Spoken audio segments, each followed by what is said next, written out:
Welcome back to our podcast where we have Jo Caughtry to talk about biophilic design and her fantastic business, Sea of Ideas.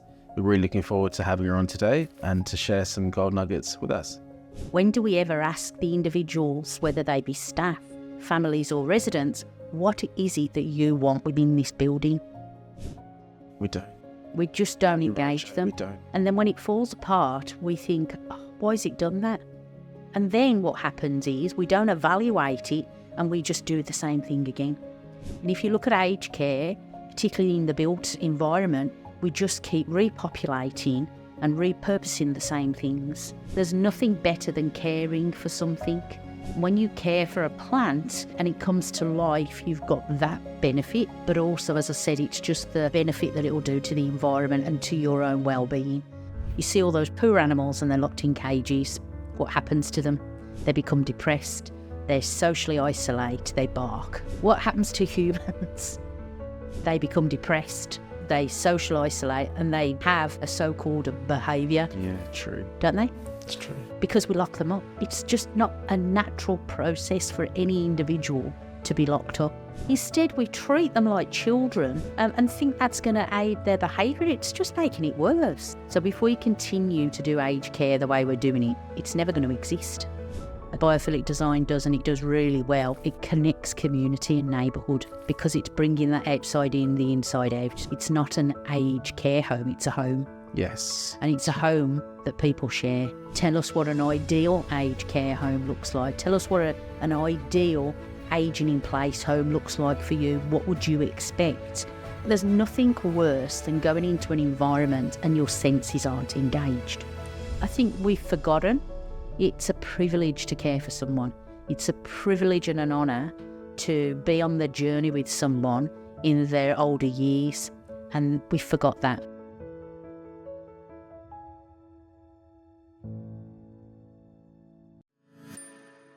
Welcome back to Talking Aged Care. I'm your host today, Mark Silver, and we're joined by Jo Caughtry.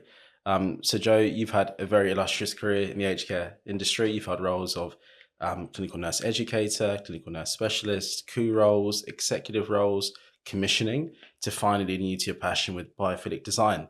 Can you please give our listeners a bit of a background about yourself? Welcome. Yeah, thanks, Mark, and thanks for the opportunity to be part of this wonderful podcast, and also to talk not only of the aged care journey, but of the biophilic design journey. So I'm a nurse by background, and I'm still a qualified registered nurse, and that will always be my passion. What took me into aged care was actually caring for my grandma and my father, and that was back in the UK originally. So don't hold that against me being a pom, and all things cricket is all I'll say there. But coming over to Australia, I worked across the journey in both public, private hospitals in aged care, community and then residential aged care to get that real journey and package, as well as working across government arms as well in New South Wales Health. It led me on a route to commissioning homes. And that was a really interesting journey due to the fact of I could never quite understand why people didn't connect with the built form and why staff never connected with the built form either. So we commission these buildings, we hand over a set of keys, and within 2 minutes you go back in the building and everybody's sitting around the window edges. Nobody connects. There's no conversation. Nobody understands why you have to sit somebody a particular way because of light filtering through, etc., etc. And most importantly, the residents just look bored and disconnected. So it took me on a bit of a journey and on a route to retrain. So I started off first retraining as a holistic interior designer to understand the principles and the essential elements of design. And that led me down into biophilic design. And my passion, particularly with biophilic design, is the benefits and the outcomes that it brings to all occupants within the built form, and particularly post-COVID world where neighbourhood and community is so important. That's what biophilic design is all about. It's about connecting to nature. It's a human-centred approach, and its benefits just outweigh everything. And I'm sure we'll hop into that a little bit later. No, thanks. So I think it's so important. You just made a really good point there that, you know, the environment that our residents are in, that's their final passage of life.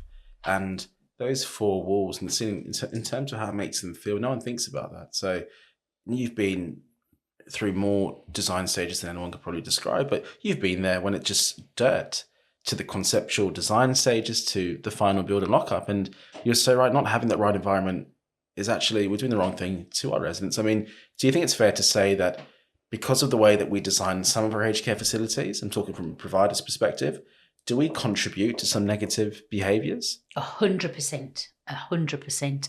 So I've actually been witness through the biophilic design journey as well, watching how just tweaking a few things can actually improve those behaviours.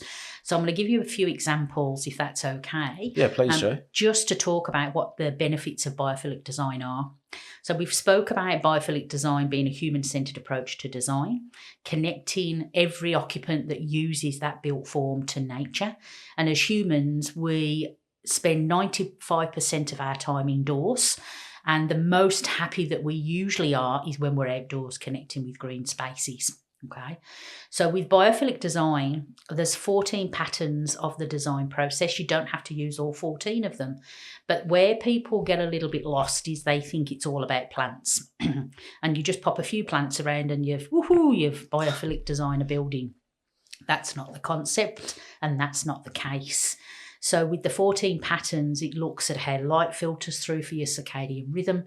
It looks at how different materials are used for sustainability approaches. It looks at colour, at texture, at plant life. But there's so many patterns and principles within the whole concept that it really does engage the individual into that built form.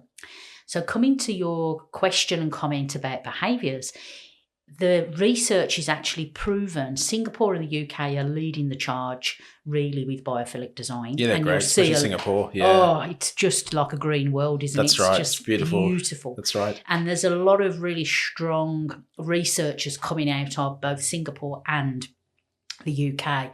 And one of my gurus is Oliver Heath out of the UK. And there's a lot of research that have been done in what the benefits are. So I'll give you a couple. Firstly, in the healthcare spaces, it reduces pain. Okay, it's proven to reduce pain. In hospitals, it reduces length of stay when you're looking at over nature. For residential aged care, if you have a view of nature or if you are connected to different colours, and I'll talk about that, it'll reduce your behaviour and it'll actually encourage you to sleep better, to eat better. Your weight loss will improve because you won't be losing weight. But on the flip side of that as well, it does the same for the staff. So it's not just about the residents, it's about anybody that uses the spaces. If what I normally do is when I'm doing events or speaking to a large group of people, I always get them to close their eyes for me. And I say to them, just for 5 seconds, close your eyes and take yourself to a place that makes you feel happy and content. 9 times out of 10, they'll go to the beach or the park. It's very rare that somebody says, I'm going to sit and look out the window at a concrete car park. People just don't do that, It's right? True. They just don't want to look at a concrete car park. If you look at real estate as well, if you've got real estate that's by rivers, by oceans, by parklands, their prices are always higher. Yes. Always. So for providers, when they're looking at either building or they're looking at refurbishing, they really need to look at the benefits that will bring through with biophilic design, but the benefits it will have on their residents. So I'm currently doing a project over in North Sydney, and what we're hoping to do with that project is as we go through and start implementing these spaces, because of the quality indicators, obviously in aged care that you have to, submit every quarter.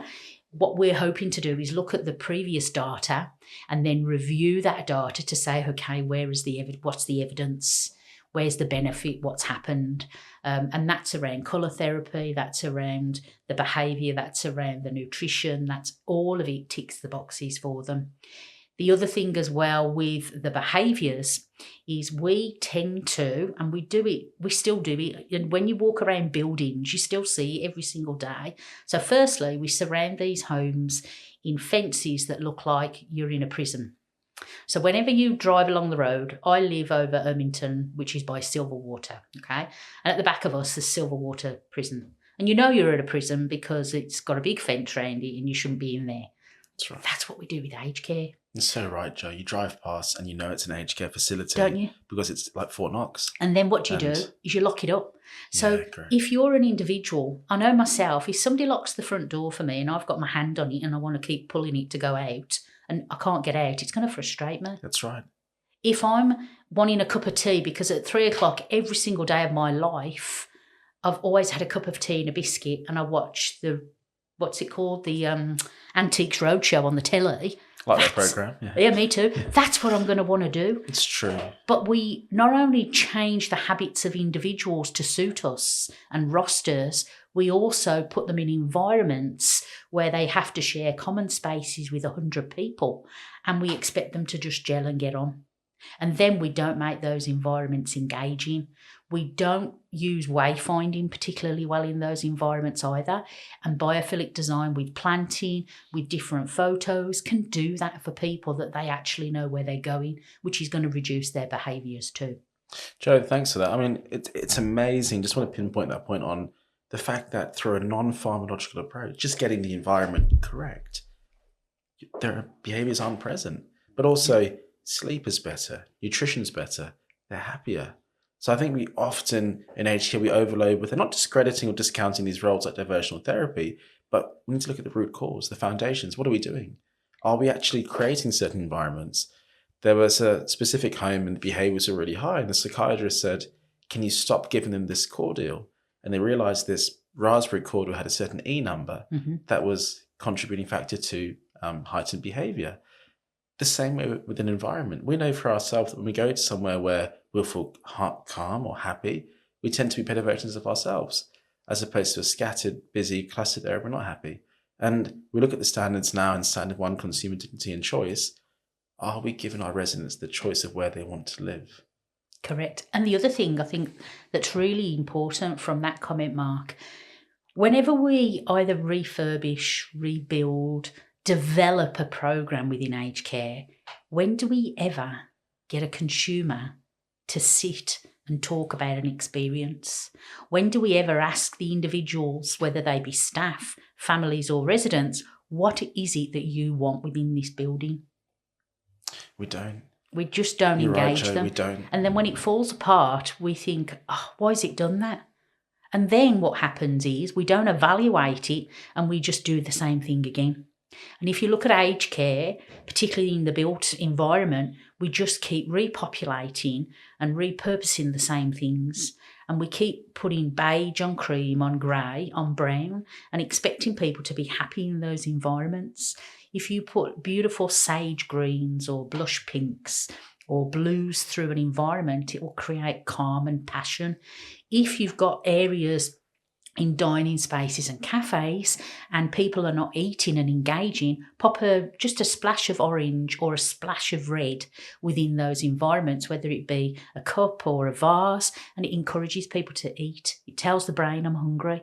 And the way that I always talk about that to people, if you think about all the big providers of food, fast food, McDonald's, Hungry Jack's, KFC, what's their logo colour? Yeah, the reds and the oranges, yeah. It's reds. That's right, and correct. McDonald's are even cleverer because they put yellow in there. And what does yellow tell people? Sunshine, happy. So not only am I hungry, but I'm happy to be hungry. So I'm going to go in there and consume the food. Yeah, that's right. Very clever.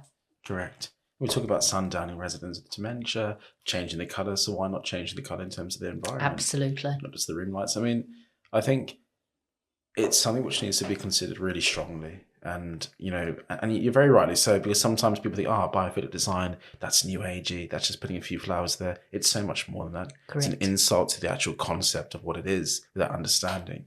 Can you talk about the 5 senses of biophilic design? Explain to our listeners, you know, what that sort of refers to with biophilic design? Yeah, so when you think about us as humans, us as individuals, I think there's nothing worse than going into an environment and your senses aren't engaged.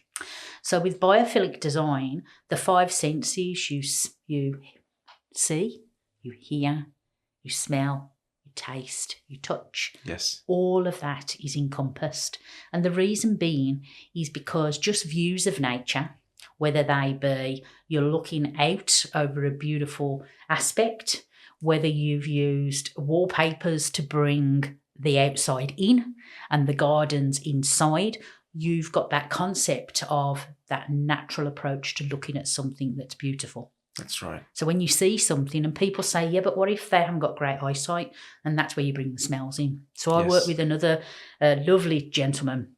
We're both board members of Biophilic Cities Australia, but what their company does, they bring nature sounds and smells into the environment. Nice. And they've got the most magic research that they've done internationally. And just having those sounds of chirping birds or the rolling water or just the leaves rustling and then bringing those smells in as well can really take take you somewhere else if you're sitting just in a library space, for argument's sake. So with that, there's so many different things. When you see natural light, I always say to people, what do you do when you first wake up in the morning? 9 times out of 10, you'll go to the bathroom, you brush your teeth. Then the first thing you want to do is you open the curtains or pull the blind up, and you want the window open for fresh air. That's right. And what that does for you, it steadies your circadian rhythm. So we've all got an in-depth circadian rhythm. And what that does, it allows you to sleep well, but also engage throughout the day better, okay? And it adjusts your eyes to the tone of the day. And by opening those windows and smelling the fresh air, straight away you feel well. Your well-being has a sense of, I want to start my day good.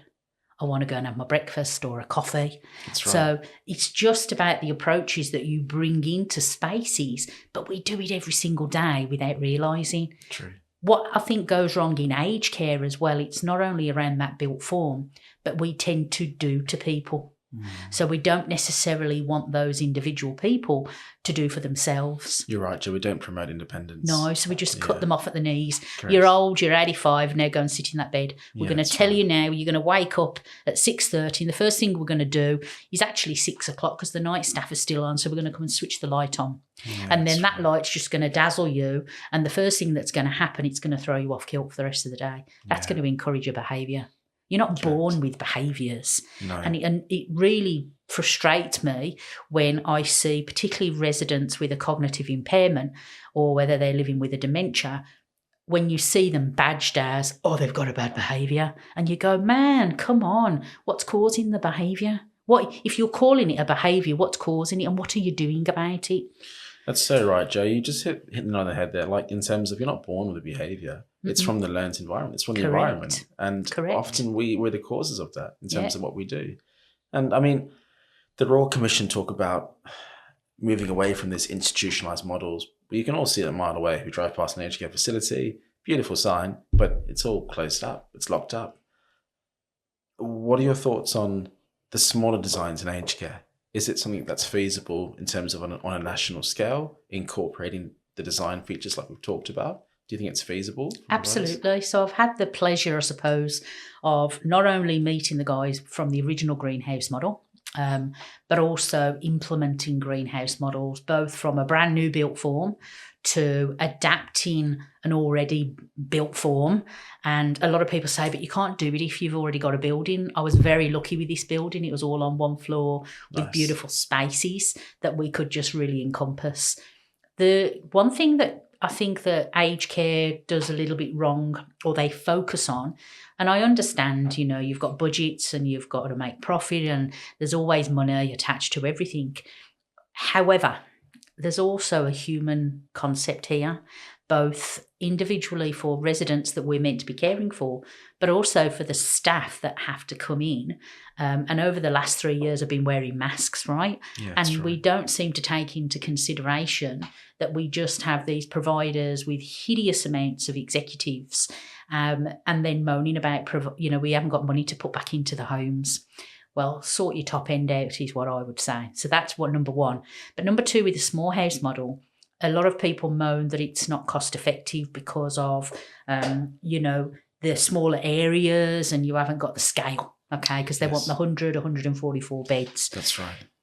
The difference being, though, is that you can have staff that cross-populate. And what I mean by that, I was able to implement a great model through that greenhouse approach where the staff were hand-picked. That was number one. But they weren't just hand-picked out of nursing. They were hand-picked. They were artists. They were cooks. They were sports professionals. They were meditators. There was a guy from a bank who was older, and we retrained them. But what it brought was that whole approach of being a pen pal to their residents. Nice. And they sat there, and it wasn't just about leisure and lifestyle bingo. It was about purposeful engagement, art in the house. It was about nature programs and walking. And it wasn't at set times. It was all the time. You know, I remember the two most beautiful things I ever saw that I was lucky to see because the staff really owned it because they were empowered to, was one, I came in on an evening shift. I stayed over late. Just so I could see what all the staff were up to, and so I could engage better with them or to see whether they needed any further resources. And they were throwing slumber parties, so all the staff at 7 o'clock changed into their pyjamas, put the movies on, got the popcorn out, and the residents were up till 10 o'clock watching movies. Wow, I would have loved that. Instead of being in bed at 6:30, following food where you feel full and you can't rest. Right. Correct. Because you haven't had time to shut down. The other time was in an afternoon, and a few of the ladies had been saying they wanted their nails polished. So two of the staff, beautiful girls, set up a beauty parlour, and the residents were queuing, right? Both male and female residents. Okay. But they didn't only do nails, they actually did the whole experience. So they had the smells, they had the music, they had massaging shoulders, they put them in gowns and put hot towels on their heads. And it was just magic that staff were literally allowed to go, I'm empowered and I can actually work with my residents because I know what they want.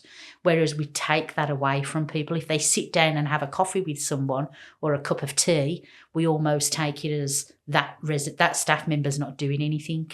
Whereas the household model is a community approach where you bring that community in to engage with those residents and make it home. Jo, you're so right. I remember like the homes we had in the UK, and we started off with the traditional bigger homes where there were like 25, 30 residents. And they were called nursing homes there, the residential homes. And then we changed the model of care by having no more than 6 in a house, a household model. But you're so right though, because when it came down to breakfast and lunch, staff were also having their breakfast and lunch. Mm-hmm. And what it was doing was mirroring good behaviours. Correct. And they were having a conversation. Yep. And it was normalising the fact that there wasn't this kind of pedestal, us against them mentality.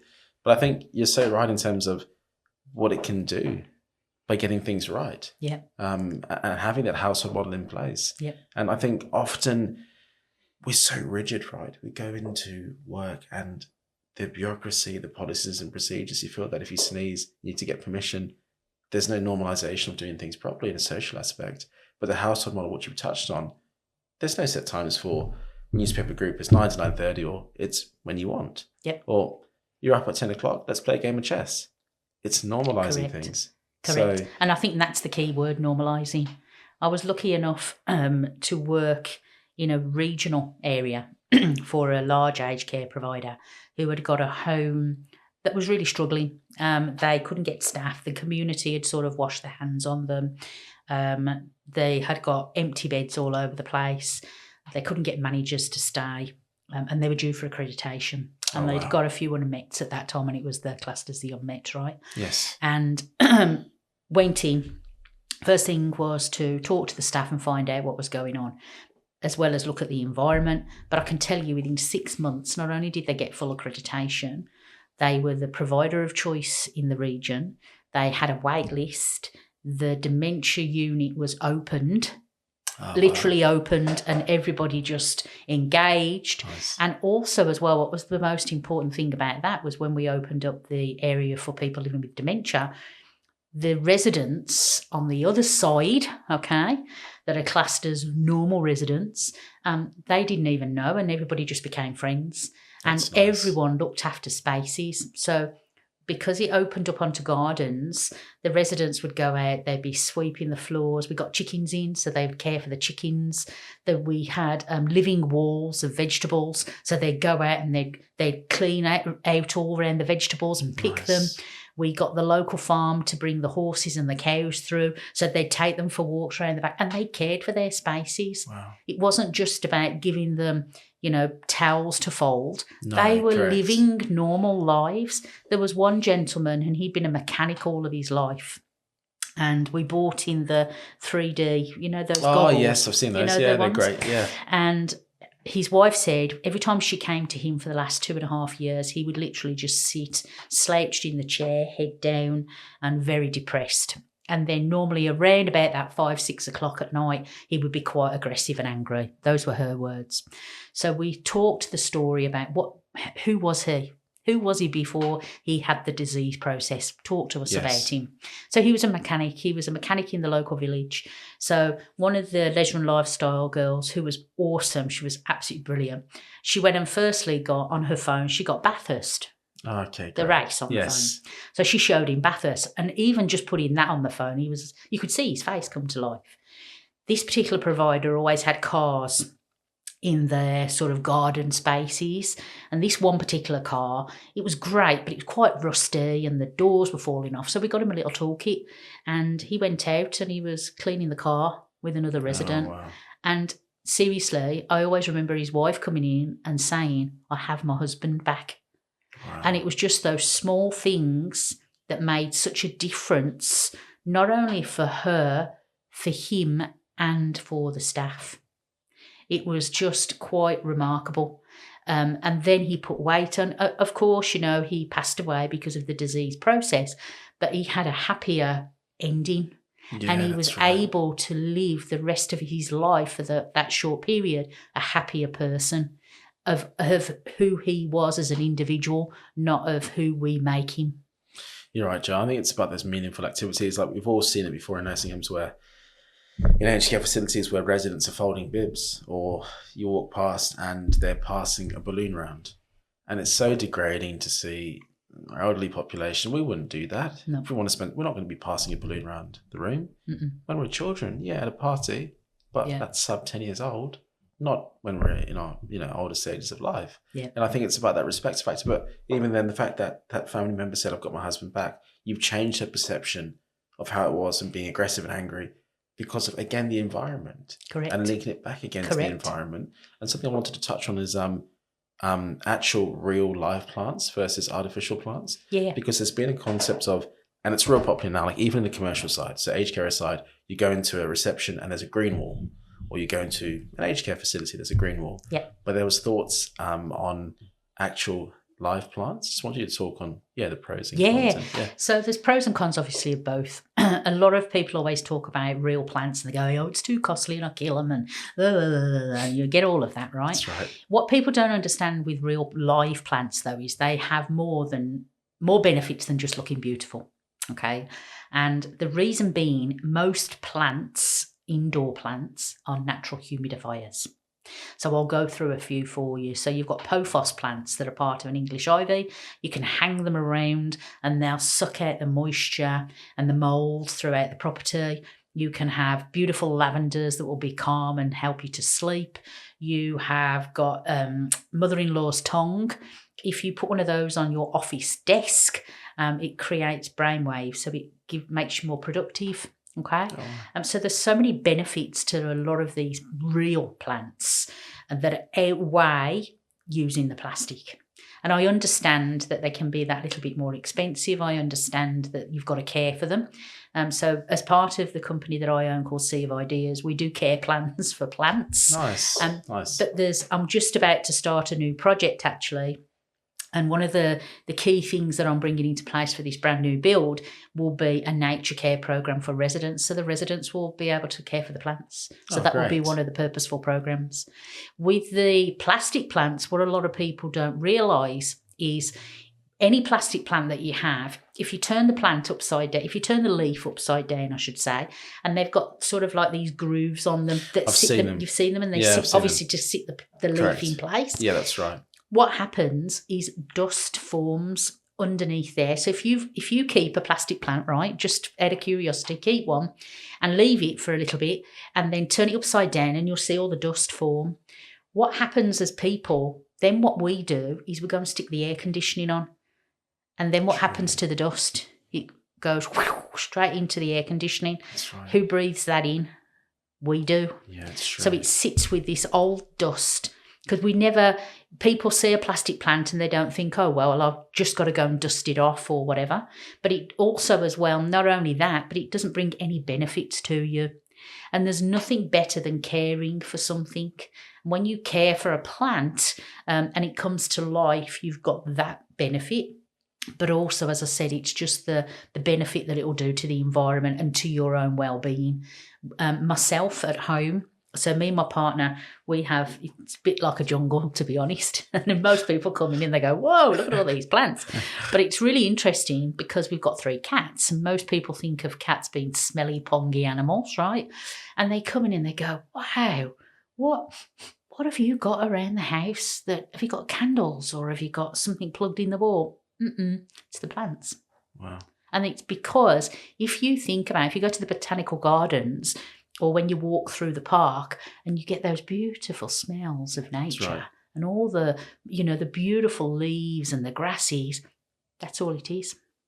And over time, when you populate them around your property, that's what happens indoors, because you're literally bringing the outdoors in, so you get all those benefits from it.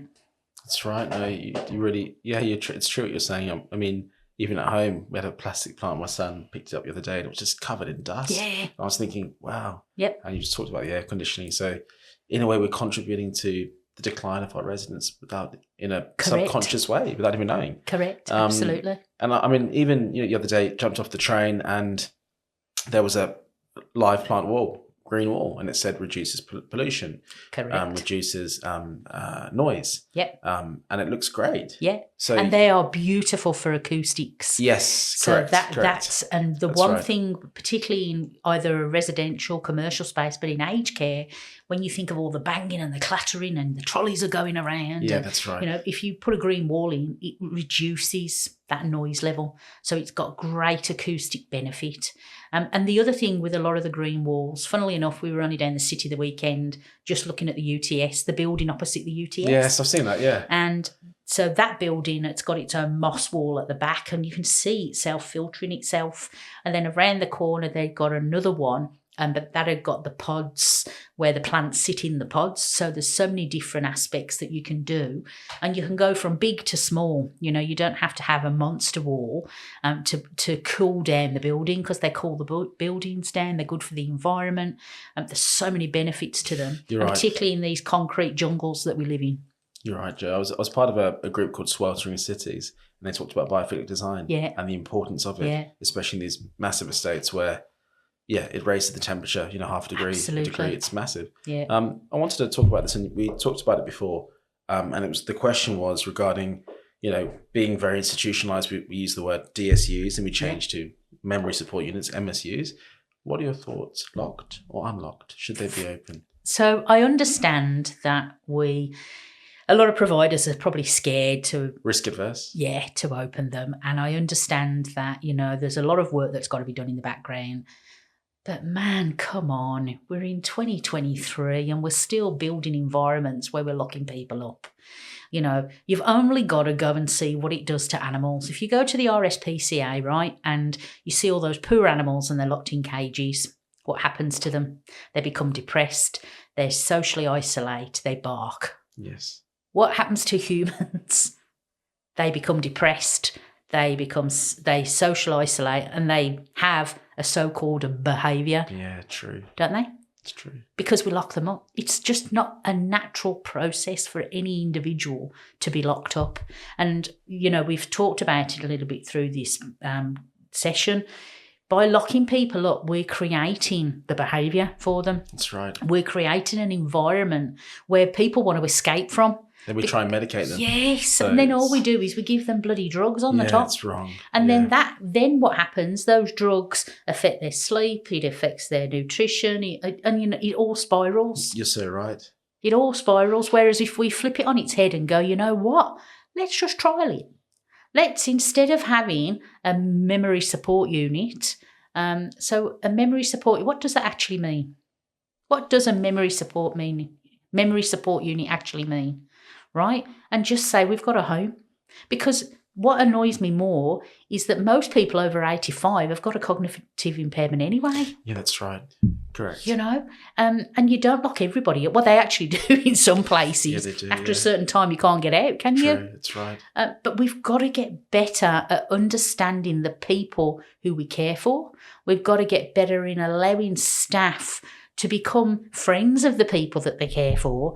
And then we've got to be designing these homes to be homes and stop creating these monsters where we're still looking at institutions and we give people a bedroom that has to be developed their way. So, when a resident says, I'm bringing my own chair in, or I'm bringing in my own sideboard, or I'm bringing in X, Y, Z, no, you can't. But why can't I? Right. Bring out the red flag straight away, don't we? Yeah. Or there's a million forms that need to be filled out. Yeah. So if it was me, I would open them. And I understand, as I said, that there are certain aspects, or there are certain times where people have probably gone that little bit too down the track, and now they've got inbred behaviours, Yes. But still there's things that you can do better. There is definitely things we can do better. Mental health environments, we have to improve. Palliative care environments, we have to improve. Everyone should be able to have a good death. You're right, Jo.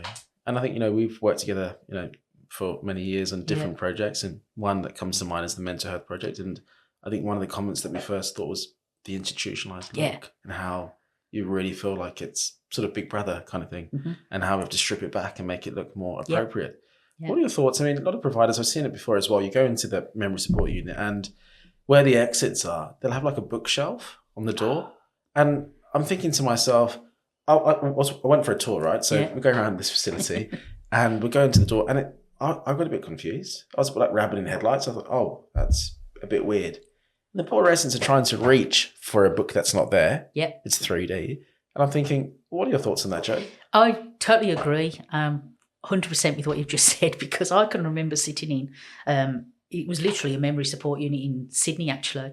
And I can remember sitting with a resident. And the reason I was sitting with this resident is because I was trying to understand their process of what the staff were telling me didn't add up, right? Of their process of how they live their life through the day. And the first thing I can remember staring at were people were coming through the bookshelf. I felt like I was in Doctor Who or something, It was like, were people coming through the bookshelf?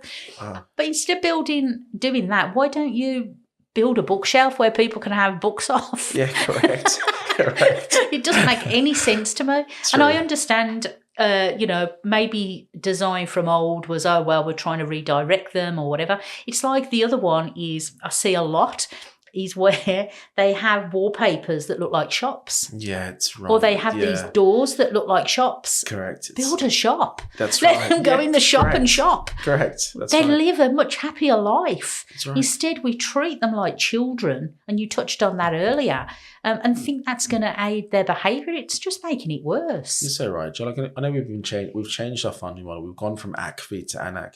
But you know as well as I do that if we're at a dinner time, a service now, and a resident can't cut up their food, wow, we're cheering. Great. They're not independent. We have to assist them to add up the dollars, but we're not actually promoting independence. That's right. And, you can't make yourself a cup of tea. You might burn yourself, or you might trip over and burn someone else. So we'll take that away from you. So really, what are we giving to our residents? Correct. And you touched on something earlier, Mark, which I think is really interesting. We're not planning for the future either. So if we continue to do aged care the way we're doing it, it's never going to exist. You're right. Because there won't be any funding. That's right. To actually help it along the way, right? And we're going to be having these buildings. It's a bit like if you look at the housing crisis as well. So what we've done with the housing crisis, we've got all these vertical buildings all over the place, and they want to put more in, and yet we're meant to be going down a carbon and a climate pathway, and all we're going to be doing is introducing more pollution. Aged care, pretty much the same. So if you look at, they talk about the different times of life as you age, but if you look at, I'm 54, right? I've got no illusion of ever saying how old I am. I'm 54 years old. There is no way in God's earth that I am going to live In an aged care home of today, No way. when I'm over 80, you can absolutely chop my head off. That's right. I don't care. I'd rather go to prison. And that's you, because we work in the sector. Correct. So you know how it is. Correct. And I couldn't agree with you more. It doesn't matter whether you're in the eastern suburbs and the RAD for the room is 1.2 million, or you're in middle of rural New South Wales where it's 200,000 for a room. There are massive deficits in care, and it's because of how it's designed. Yep. And we'll talk now. We'll go for a coffee. We'll go for lunch. It's the environment. We've got a social support. We're talking. Why aren't we making the environments in the homes nice? Yep. Correct. It's not appropriate. And I think, we've both been involved with services where you feel like you've stepped back 30 years. One service that springs to mind was a home that's since had some renovations, but there were 24 rooms, quad rooms, 25 beds, 2 showers. Yeah. It's not right. No. We had things like privacy gowns where residents were being wheeled off from the shower. It's not right. Yeah. I think, if we can put a man on the moon, surely we can get better at how we're looking after our people in aged care. 100%. And, we had a conversation before, Joe, one of our guests previously, Robert Craven, we were talking about finance, and I asked him the question, with the current funding model in place, do you think we'll have an aged care industry in the next 5 years? He said, no way. And I just don't know why there isn't this urgency to do something and to change it. Yeah. Yes, Annex there, but we've now got 200 minutes of care per day. Again, when you look at that thought process, someone could just have asthma and not require 200 minutes of care. Correct. I know it's prorated across the day, but it doesn't make sense. No. And then again, we look at, for example, CPI and inflation, the cost of living. So I think when we look at the sector as a whole, we need to, make aged care great again, but I think we need to have reasons to make it great. Yeah. And you just talked about it there. It's really clear. Like, this is not some new age, cool kind of thinking of, we're really out there. We've had a few drinks. Let's design the place. No, it's about look at all the positives just in itself. And that's not the only reason, but the fact that you can reduce behaviours without medicating someone, without de-escalating them. You can reduce blood pressures. You improve their sleep. Absolutely. And then on top of that as well, if you look at the workforce, everyone's fighting over the same people. Yes. If you have environments that attract people in, they're going to want to come and work for you. So you're going to be a provider of choice. That's right. People are actually going to be crawling to get through the door because of the environment that's built and the environment that engages. It's a bit like if you look at the offices down in the cities at the moment, they're trying to get the workforce back in. That's right. Bring some biophilic design in. I'm telling you, people will come to work because they'll say, I want to work in this office. It's beautiful. They feel happier. They feel engaged. You're right. Correct. We've all seen it before. We've all been in the lunchroom when you sort of feel like you're in a prison cafeteria. Yep. And it's 4 walls and you don't really want to be there versus the colours. Correct. Greenery. Yep. Live plants. Yep. Things that you can interact with.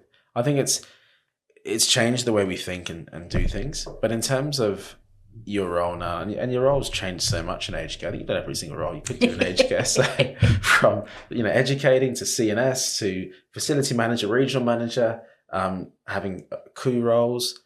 Do you miss being on the floor? And then to finally, obviously, Sea of Design. Do you miss being on the floor? I do miss being on the floor, and I always do a registered nurse shift. Always. Oh, nice. Right? Nice. But even with Sea of Ideas and when I'm out, and so I'm currently doing 3 projects at the moment, and the new project that I'm taking on, I'll be doing a lot of in that background stuff with compliance and training with staff and doing lots of different things. So I've always got my hand in. I always want to know what's going on. And I love as well to see what the staff are doing and what residents are doing, because that will actually improve my thoughts for design, but also improve the outcomes for what I deliver on.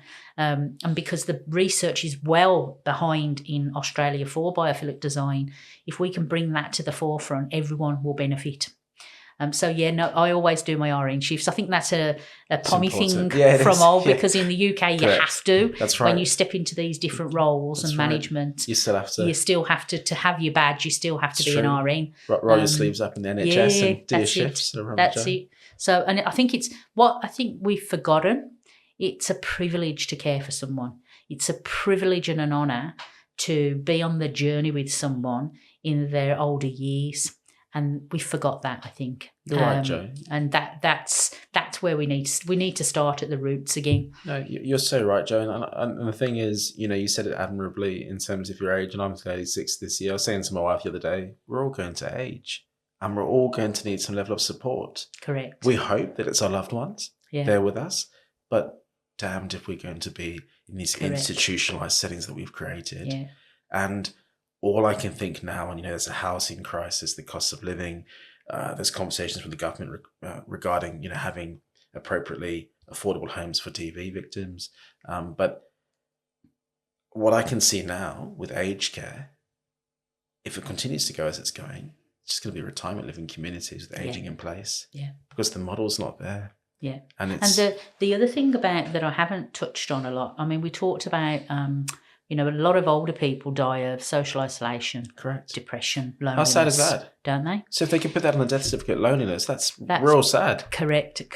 And the other thing that Biophilic design does, and it does really well, it connects community and neighbourhood because it's bringing that outside in, the inside out. Yes. And so that urban development and the tree spaces and all of those beautiful spaces where people connect again, the aged care home just becomes part of the neighbourhood. It's not an aged care home, it's a home. Yes. And it's a home that people share.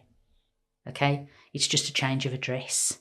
And that's where we need to get to with seniors living. That's where we need to be thinking stronger and thinking harder about taking out residential facilities and taking away the word facility altogether. Because to me, when I think of facility, automatically I'm thinking of a prison. Correct. Or I'm thinking of an institution. Secure. Yep. Yeah, it's locked Whereas up. if you say home, home's a home, isn't it? Yeah, that's You've got a home, I've got a home. Correct. People live in a home. That's right. It's true. It's about changing that mindset as well. Yep. I think the sector is struggling as well in terms of the public's perception of it. What I mean by that is in terms of there are a lot of private hospitals out there and no one talks about profitability or how well they're doing, but it seems to be this thought process that aged care homes or providers shouldn't be profitable.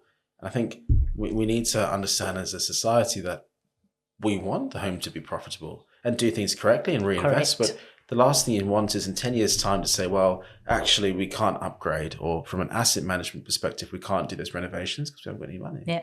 So you want a home to be profitable. I think it's that mindset needs to sort of change. 100%. And I think we need to start celebrating again. So the media are the aged care providers' worst enemy, right? And, think about COVID and all they ever wanted to talk about was the deaths, unfortunately, that happened in COVID, and watching the staff sneaking outside to have a cigarette because they're locked up, right? Because they're in their PPEs. Correct. Instead of, there are some wonderful things going on in aged care. There's some magic programs, there's some brilliant care, and there's some great stories that we should be singing from the rooftops. That's right. That's what should be on the media. The intergenerational programs that are out there, the staff training, the recruiting of staff and the enjoyment that it brings for them, new buildings that are being built and being populated into neighbourhood. There's so much, and Biophilic design could help that along its journey as well, because it's that fresh approach to living and to being able to live.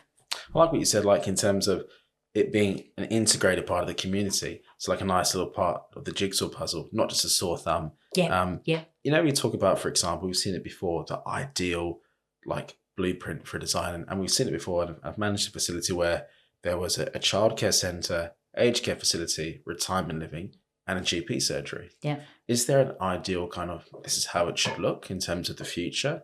What are your thoughts in terms of a design? Should they be separated in terms of retirement living communities? Or what are your thoughts in terms of an ideal? I think for me, the home should just be a home, right? Doesn't matter how big, how small, but it should just sit in the community and share the shared facilities within that community. Because the more we keep building these places to have their own services, We're segregating them. We are. Yeah. And if we have those services that are there, then the community should be able to come in and use them, because that will take that away. But the other thing for me is, as I age, I wouldn't necessarily want to just live in a room with a bed. No. So why are we not building spaces where the aged care person, the senior, could have a small apartment, or they could have a movable wall, and so that it could be, moved around. Why can't they live with their cat or their dog or their fish or their budgerigard? And why can't couples live together? And, so we create these spaces because why? Because it suits our rosters. It's true. It's all down to suit us. Yeah. But if we create homes that welcome communities in, so first of all, you took the fences off, the communities aren't scared of them, the kids aren't scared of them to come into, they become more engaged, they become spaces of enjoyment. And then all it is, it's a bit like when you go to a shopping centre and they've got the apartments above. Yes. Right? It'd just be like a massive complex with all that activity going on at the bottom and people live at the top. That's great. Yeah, that's and then right. have some indoor gardens and some indoor spaces that people can come together. And if they don't want to go down to the big hoo-ha downstairs or into that big neighbourhood, they can have smaller concepts around the house. That's right. No, it's very true. I think that perception, you've just hit the nail on the head. They're like, we need to change it. So make it part of the community. Yeah. And if they can't access the GP surgery, then there might be the doctor that does around but comes out, but making it accessible and not sort of sticking it out there. And the one thing that you hear a lot of aged care providers talk about, particularly when they've done new builds, not so much the retrofitting and the refurbishment, which they've got to do now under the standards, but particularly the new build, and they'll go, I'm not putting consult rooms in because nobody uses them. Right. Oh, I'm not going to put a dentist in because nobody will use it. Oh, I'm not going to put that in because nobody will use it. That's because you're not engaging the outdoors in. Yeah, it's true. If you engage those outdoor people to come in, those outdoor people as well could be your workforce. They could be your volunteers. So right, though, isn't it? You and shouldn't instead, shut up shop. Yeah, correct. Yeah. Get some older people looking after older people. They're going to have things in common. But you just made like a real good point. There was a provider, I'm trying to think of the name, but they have like a dentist, a salon and a cafe. And it's open to the public as well. So what we'll find is someone will come in for their daily coffee and they'll be talking to a resident. Correct. And they develop this friendship. And they'll say, well, let's have lunch tomorrow. And they'll have lunch at the cafe. And now you've now provided fulfillment. Yeah, correct. And I'm sorry, the reason why it's really important, and I'm thrilled that you're on this episode, providing these valuable insights, especially it's fascinating the scientific background regarding rhythms and understanding how we work and we tick, but it's the way forward. Yeah. We all got taught about Maslow's hierarchy of needs. Yeah. Biophilic design is part of that. Correct. So this isn't new. We just haven't understood what we had in front of us. Correct. 100%, Mark.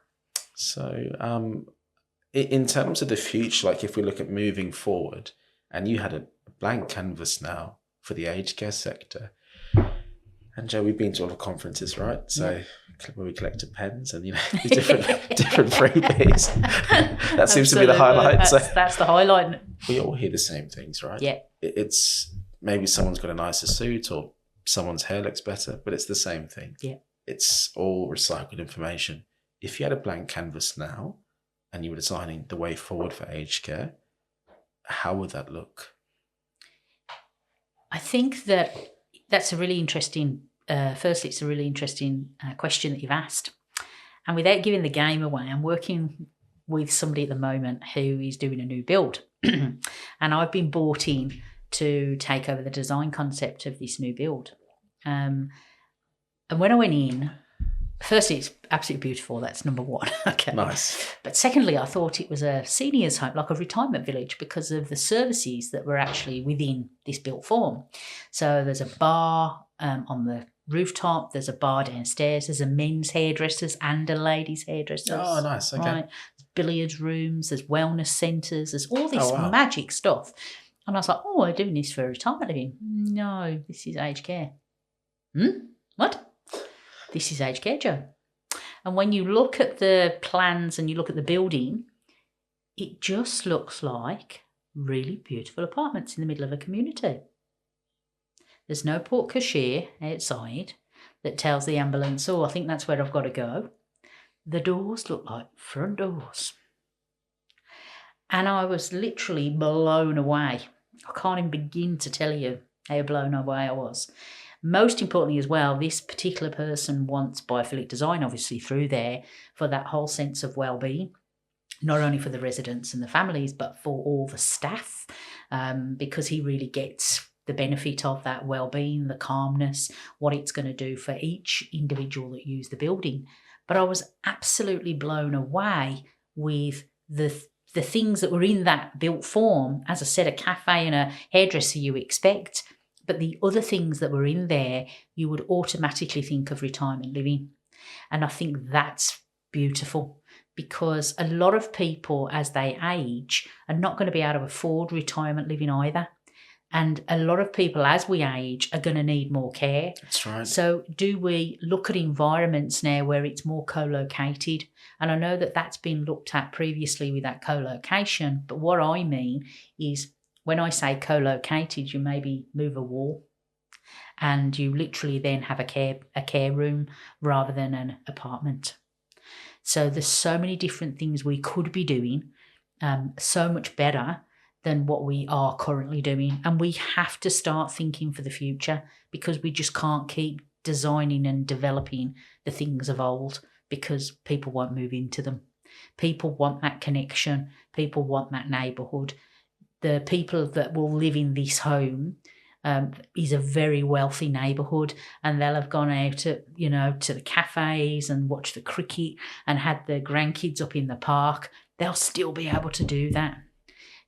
They'll still be able to have their cars parked outside if that's the case, because they're fit enough to be able to have that and still keep their licence. Yet we create these buildings that we take everything away from somebody, and we expect them to conform because we've built the building and we've said it's so, we've said it's right. Who are we to say it's right for an individual, where every single individual is individual for that reason? So that's what I think. And I think there needs to be more panels of getting people together to talk about, what is it that you want? Tell us what an ideal aged care home looks like. Tell us what an ideal aging in place home looks like for you. What would you expect, rather than just taking it as, oh, this is what I would like. We have to look at it as at a bigger picture. If you look at councils at the moment, they've all got design panels on them. And the reason being is because they want to look at urban living. They want to look at urban planning. They want to look at how we're bringing trees into neighbourhoods, how we're bringing park spaces into neighbourhoods. It's exactly the same. Right?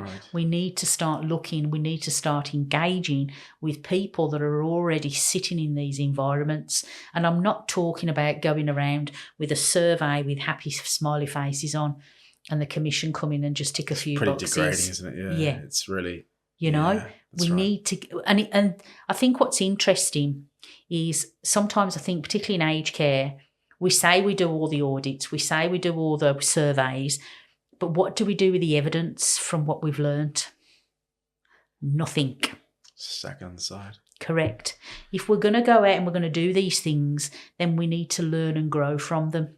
And we need to take the good, the bad and the ugly. And we need to take the negative impact, because that's what makes the future better.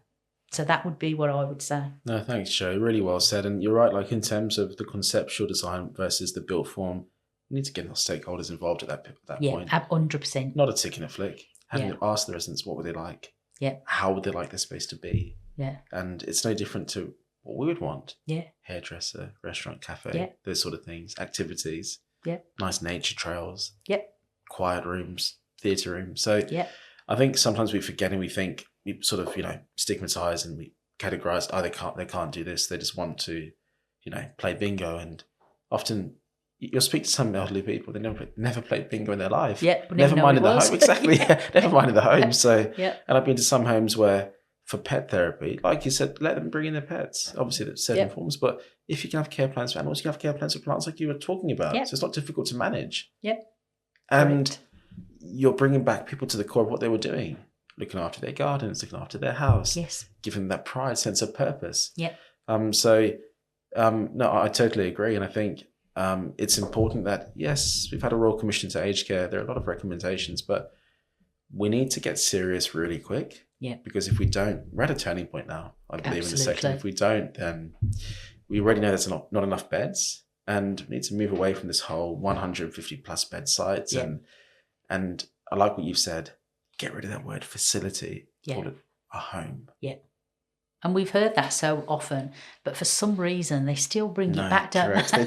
That's right. It's like, get rid of it. They rebadge it. Yeah, we'll bring it back. Oh my God. So, And it's the other thing as well, we feel happy if we give people titles. it's true. Right, so It's true. if you remember back in the day, it was always a director of nurse or that's a right. don, The wasn't don. it? Yeah, then that correct. got thrown out because it was very hospital. Then we gave them residential manager or whatever Correct. it was, or facility manager. That's right. And you go, why do we have to have titles for people? Exactly. It's not right. What- and now what's they've that got about? more corporate. Now it's GM, general manager. Yeah, why? So it's You don't have that in the home, do no. you?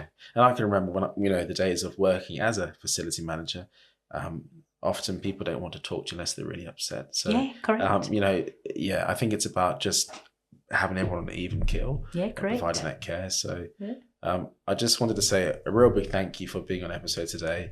You've thrown out so many gold nuggets here, and I also heard through the grapevine that you're potentially doing some education and training programs. Yeah, correct. That's super exciting. The fact that you can educate the sector on what to do from get-go prior to it going to that built form, so that we can provide those appropriate living environments for our seniors.